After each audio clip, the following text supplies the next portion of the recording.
Understanding attitude with sentence completion.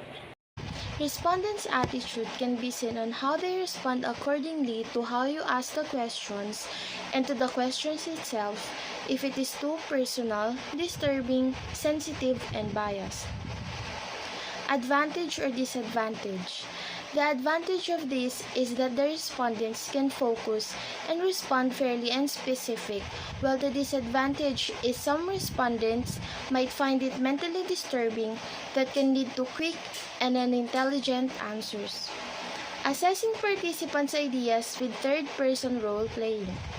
In third-person role-playing exercises, study participants often project themselves in a third-person point of view and respond accordingly to their roles. In mid-1950s, a classic motivation research study was conducted and 50 housewives are randomly selected and marked differently as a housewife who bought instant coffee versus a housewife who bought ground coffee. The housewife who bought instant coffee was labeled as a lazy, poor purchase planner, and a poor spouse, while housewife who bought ground coffee was hardworking, good purchase planner, and a good spouse.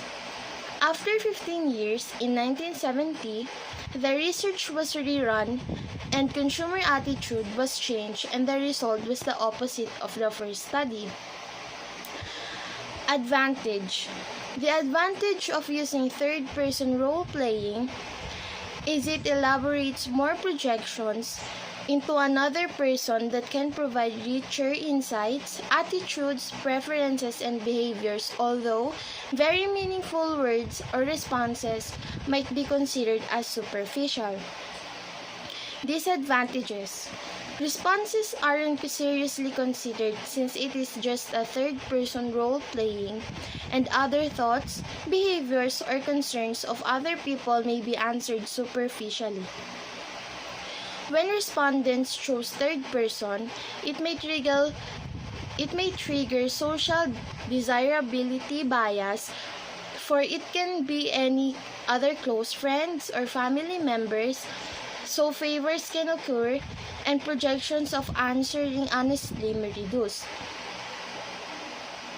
Scrutinizing behavior with observational methods. Observational methods allow researchers to record and watch people's behaviors real-time and anytime. But what's important in observational method is to recognize what's important in observing and what's trivial. Here are things you could observe. Physical action. It is the movement of the shoppers or a person physically which affects the organization of a store depending on the consumer's way of shopping or way of doing things. Next is verbal behavior. Observing people's utterances which depends on what a person would tell or do in a certain situation.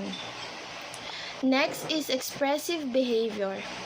It observes mostly a person's expression or tone of voice and body language, which can show what a person would do.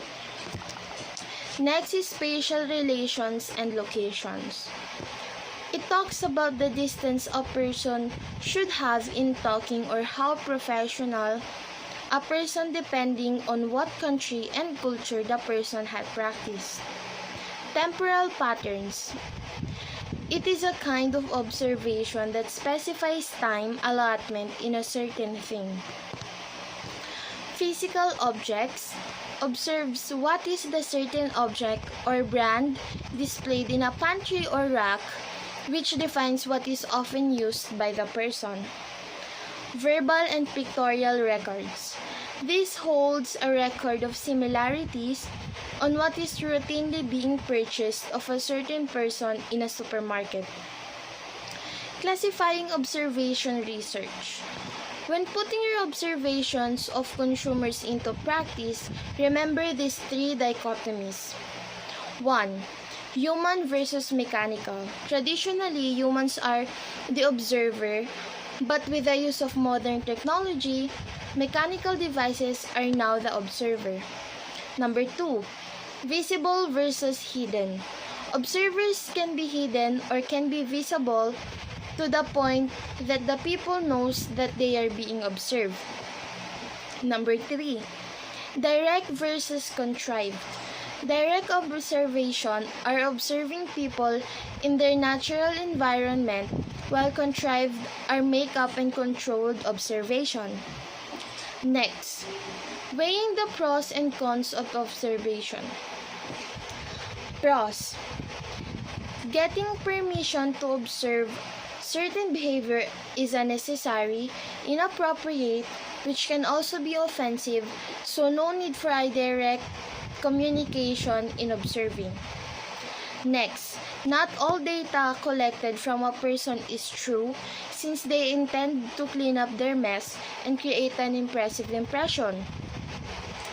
Next, don't rely on the respondent's memories, for it can be faulty, and access nonverbal behavior, which can be more true than verbal statements. You can obtain more data quickly in observation than face-to-face interviews, which can take time. Environment in which the respondents behave also plays a big part in observation. Combining the results of observation and a survey will provide supplemental evidence. Next is the cons. Cognitive phenomena aren't observable since cognitive processes are indirect. Data interpretation may be problematic, especially if the researcher's theory isn't reliable. The data will be messed up, and not all activity can be recorded for privacy and ethical issues. Only brief periods can be observed, since not all people agree to be watched and observed for a long period of time. Observer bias possible, since some observers requires only some behaviors to observe. Lastly, invasion of privacy is possible only if they are unaware that they are being observed. Next, explaining the types of observation. Number 1. Contrived observation. Researchers create an artificial environment to observe specific behaviors in a specific time and place and make detailed reports about the experience.